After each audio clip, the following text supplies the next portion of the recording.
and welcome to Club 1 Episode 1 of The Pilgrimage on FM24. I'm Jamie, and coming up on today's episode I'm going to introduce you to the club that we're going to start this year's pilgrimage with, which obviously is Truro City, and I will explain for those of you who don't know how the save's going to work. So here we go then. Truro have today confirmed the appointment of Jamie Sheehan as the club's new manager. Eyebrows have apparently been raised in the world of football at the appointment of the inexperienced 43-year-old, and he is sure to face plenty of questions when he faces the media for the first time at Bolitho Park. He replaces previous manager Paul Watton. Okay, so that's the press formalities out of the way, and I'll be back in a moment to tell you the rules and the premise of the save, and then we'll meet the players. Okay, here we are then. We have taken control of Truro City. We are on a part-time contract, £325 a week, and the contract expires at the end of the season. So how does the save work exactly? Well, here we go. This is what the save is all about. And starting in the Vanarama National League South with Truro, the objective is to get all the way to the Premier League, to win a European trophy, and to then go on to international football and win something in international football as well. Other than that, there aren't really any other rules. The only other thing that I do usually put in there, and I have again this year, is that I cannot manage anybody that I wouldn't manage in real life. So that rules out Manchester United because of their legal action against Sports Interactive, and also Exeter City because I'm a Plymouth Argyle fan and there's no way I would manage them. So other than that, it's basically get to the top by any means necessary. So without further ado, I'll be back in a moment to introduce you to the squad that we've inherited. Okay, well, as you can see, the squad that we begin with is a little bit thin, to say the least. I have started with the version of the game that has all of the transfers incoming and outgoing already done. So this is the squad as it will be going into the season unless we make any signings. There are some significant gaps that need filling. Firstly, we've only got one goalkeeper, so James Heyman at the moment is unchallenged as first choice keeper. We've only got two centre backs. We don't have any right backs, two left backs. We've got two defensive midfielders who aren't brilliant but also aren't terrible. In terms of central midfield, that is probably the one area that is reasonably well stocked. We've got five in there. We've got somebody who can play on the left of midfield. So we've got a right-sided midfielder, a left-sided midfielder.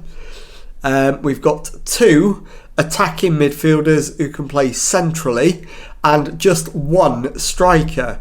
So I have absolutely no idea what I'm going to do in terms of tactic at this stage, but I will be back in a moment to share with you the transfer and wage budget that we've got, and to talk about how we're going to set up pre-season.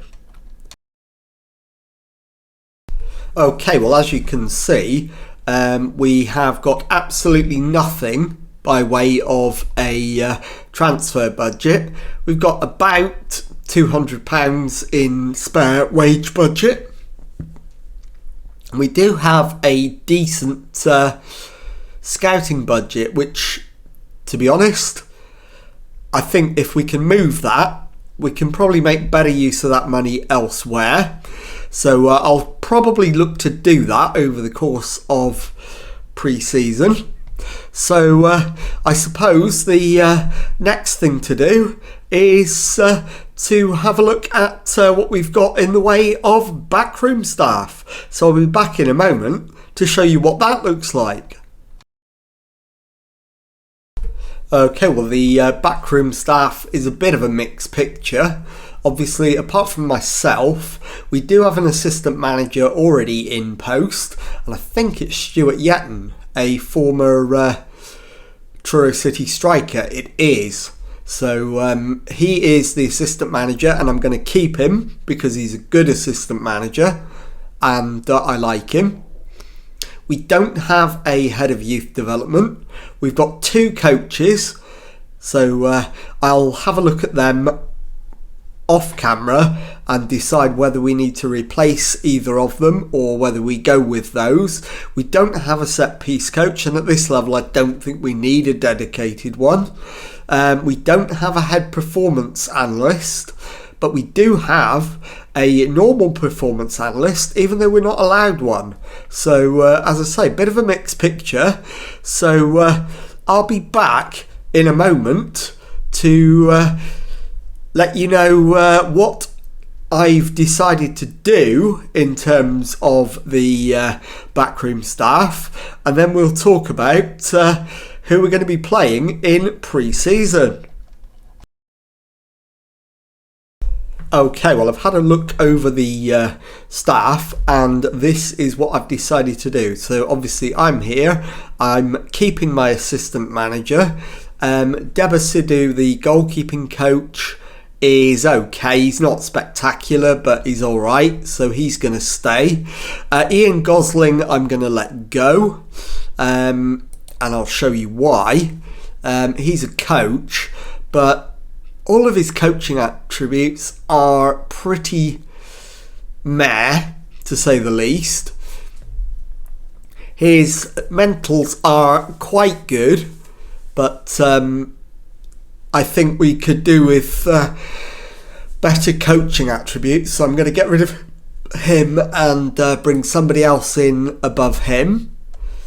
So Ian Gosling is on his way out, and so let's terminate him. And also, that's going to cost me £8,500. I don't think we can afford to do it. I wonder if he'll accept mutual termination. We'll offer him mutual termination and try and do it that way. And also, in terms of the performance analyst, Mike Edwards, we don't have a head performance analyst at the moment. And is he the right man to do that job? For me, the answer to that is no. He doesn't offer enough in analysing data, judging ability or tactical knowledge. So I am going to dispense with Mike Edwards as well, and so we'll be looking to bring in a head performance analyst to replace him instead. And we can terminate Mike Edwards for free, so we're going to do that straight away. So I'll be back in a moment to show you who I've brought in as their replacements. Okay, well, it's now been 3 weeks since I posted the adverts to replace the members of staff we let go and fill the vacancies, and all the adverts have been met with a wall of stony silence. So we are now down to the absolute bare bones in terms of backroom staff. So this is a task that's going to have to be rolled over into the season proper. So with staffing now sorted in inverted commas, time to move on to trying to sort out the playing side. So I'm going to go and get a bunch of trialists in to fill the squad out, and I'll show you them once we get those in through the door. Okay, the first batch of trialists are in, so time to take a look at them. They are the ones who are in green, so we'll go through them in order, and I'll make an immediate decision on whether to offer them anything or to bin them off. Starting them with Mason Lugsden. I am going to get rid of Mason Lugsden. So we'll move on from him. We're only going to highlight players that we are interested in keeping hold of. Akeem Sorrell has the potential to be a decent goalkeeper, and therefore I am going to offer him something.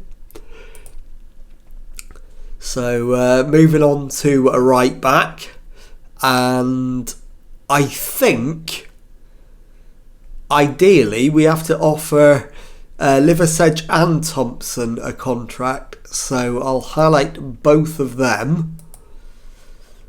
We move on to the centre backs, and we've got Josh Leslie Smith, who is 23, 2.5 stars of current ability, up to 5 stars of potential.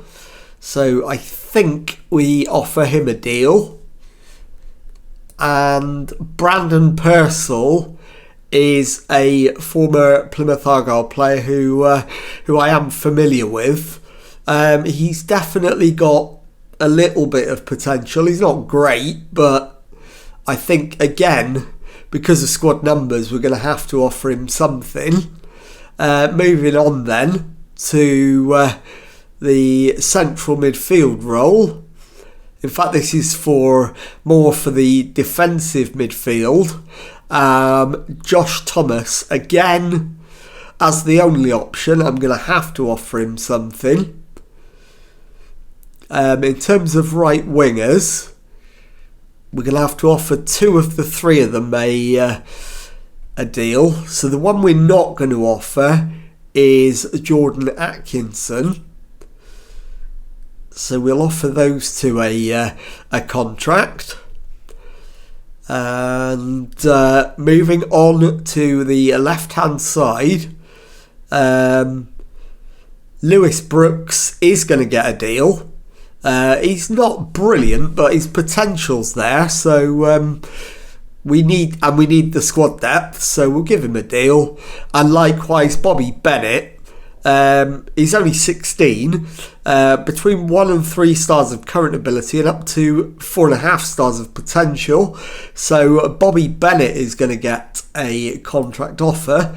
So I'll be back in a moment, and I'll let you know who has accepted our contract offers to join the club.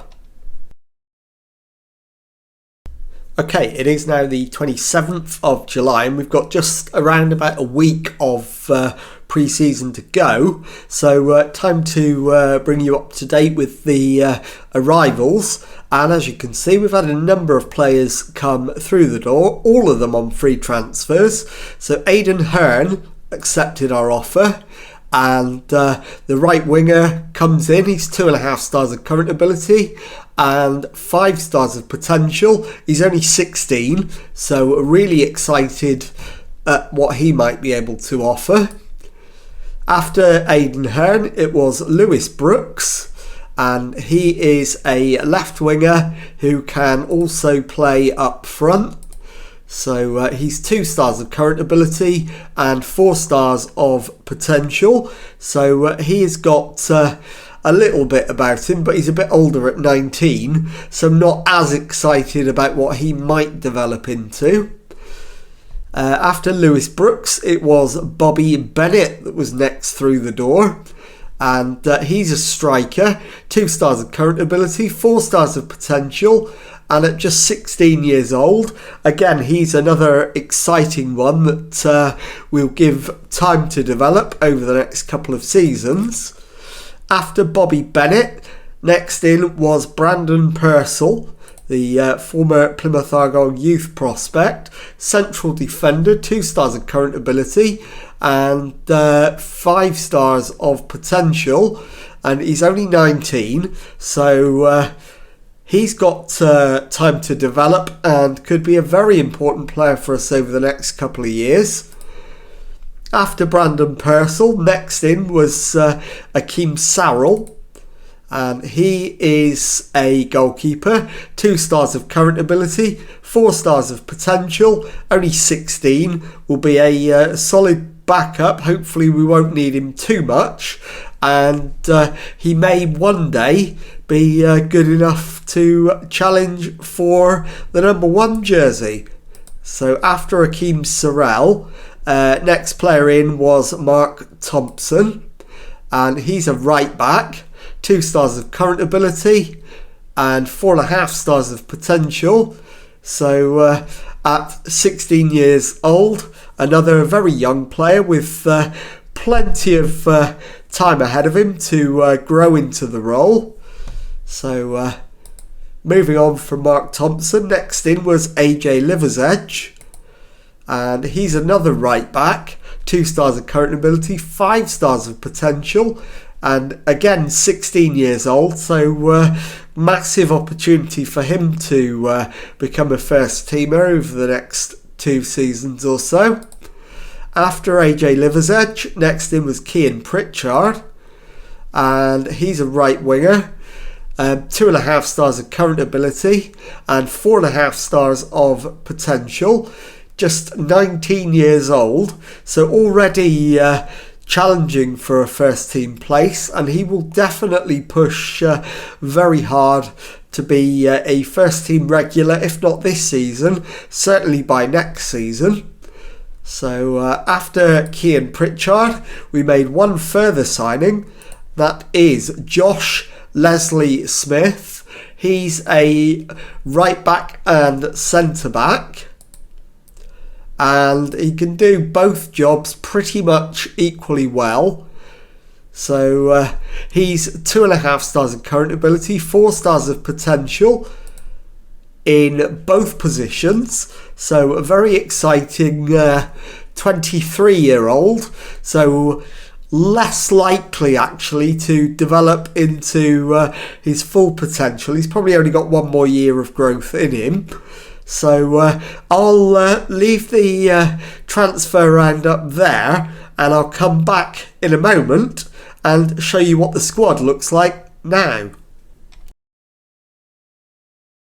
Okay, well here is the squad as it stands now, with all the new arrivals integrated into it.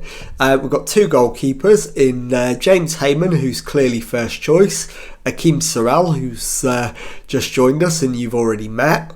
In terms of right back, AJ Liversedge is a new arrival and is not going to be the first choice, I don't think, but he could be, because the only other right back is Mark Thompson, who is of a very, very similar standard to him.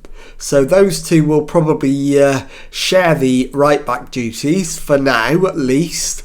On to centre back, we've got 2 very decent central defenders in Dean and Sanders. Leslie Smith, a new arrival, is reasonable but not spectacular, and also Brandon Purcell clearly is the backup option in that department. On to Connor Riley-Lowe, who is a left back and is the second best, in fact he's nominally third best left back at the club. So moving on from him, Ryan Law is another player I'm very familiar with, an ex-Plymouth Argyle player, as you can see, and indeed current but also former Truro City player too. So he's been around the clubs in Devon and Cornwall over the the years, as well as playing for a couple of others further afield as well. So Ryan Law, 23 years old, and is the definite starting left back. Moving on to Ed Palmer, who is going to be our defensive midfielder, although James Melhado will have something to say about that. So we'll have a look at James in a minute. After Ed Palmer, it's on to another defensive midfield option in James Taylor, and he is probably slightly lower down the list, although I think that's harsh. He's probably at least as good as Palmer, so we're beginning to see signs of depth appearing in the squad. On to Dan Sullivan, who is a attacking midfielder who is going to need to be retrained because we don't use one. So I don't know what we'll retrain him as yet, but he's got the potential to be retrained as a winger, I suppose. He could certainly do a job on both wings. So Dan Sullivan is pretty much a utility player. Ben Adelsbury is another defensive midfielder. He's one that will probably at some point look to move on. He's on the transfer list and I don't intend to take him off it at the moment. Billy Palfrey is a 25-year-old, 2 stars of current ability, 2.5 stars of potential, central midfielder. So he's very much a fringe player. After Billy, we're looking at James Melhado, who we've already come across. He's a complex one to deal with because he's showing as a central midfielder on the pitch graphic, but with the dark green colouring, the lighter green that supposedly means he's more comfortable in those positions but has lower ability. So I'm a little confused by that. So perhaps he'll be a central midfielder, perhaps he'll be a defensive midfielder, perhaps he'll be a fullback. Time will tell on the James Melhado front, I guess. So moving on from James Melhado, Adam Porter is a central midfielder and one of the best players at the club. So let's take a quick look at him. And yeah, he is definitely a starting central midfielder. Although, again, defensive midfield, he is a more than capable backup, but we do have quite a few options in there now. So central midfield, I think, is going to be home for Adam Porter. Moving on from Adam, we've got Matt Buse, who is another centrally based midfielder. 3 stars current ability and 3 stars of potential. So he's very much a solid first team player, never likely to be a star, but always likely to be in and around the first team. So after Matt Buse, Ryan Brett, another one with former Plymouth Argyle connections. He's a winger, can play down either side, but again is likely to be moved on. He's 2 stars of current ability, 2 stars of potential, so not hugely excited about him. So he's one that's probably going to have his time cut short fairly soon. Cian Pritchard is a better option on the wing. He's a right winger, 2.5 stars of current ability and 4.5 stars of potential. 19-year-old Welshman, so definitely going to be in and around the first team squad. Moving on, Aidan Hearn is another winger, 2.5 stars of current ability, 5 stars of potential, right-sided winger this time, and he is absolutely one of the options in there. We are quite well blessed, but as you can see, a number of them can play in other positions. So moving on from Hearn, Tyler Harvey is nominally an attacking midfielder, but we don't use one. So I'm going to use him as a striker. He is the best striker at the club as well. And another one with former Plymouth Argyle connections. So a player I know well. He's 28 now, so I should be getting the best out of him this season. And on from Tyler Harvey to another one with Plymouth Argyle connections in Dan Rooney. A central midfielder, 3 stars of current ability, 3.5 stars of potential. So another very much solid squad option. At 24, he's coming into his prime, so he should hit that 3.5 star potential this season.